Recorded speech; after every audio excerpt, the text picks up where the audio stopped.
Well, the short answer is it depends, and the answer varies according to your contract, your work commitments, and I'm sure various other factors too.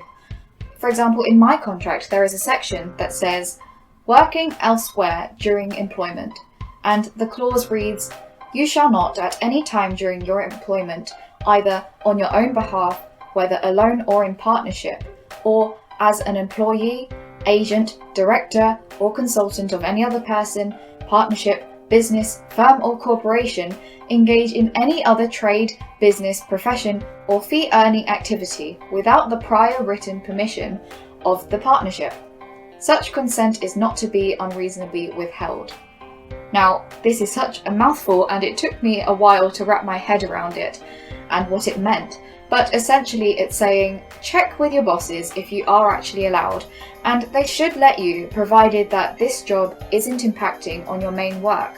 I think, for example, they wouldn't let you if it meant that your performance at work was lower because you have too much on your plate. Or, say, if you were working for a competitor, because then there's a conflict of interest there, and you could potentially be taking away business from the company. In the past, I've had a job on the side being a waitress for a while, and now I'm a musical director of a choir. And I know that there are other apprentices who have had jobs in retail or participated in semi-professional sports, which has helped them earn money on the side. So, if you want to have a bit of that side hustle action going on, long story short, check with your contract, your bosses, or HR at work to make sure that you are allowed, and don't let it affect you on your work and or study commitments.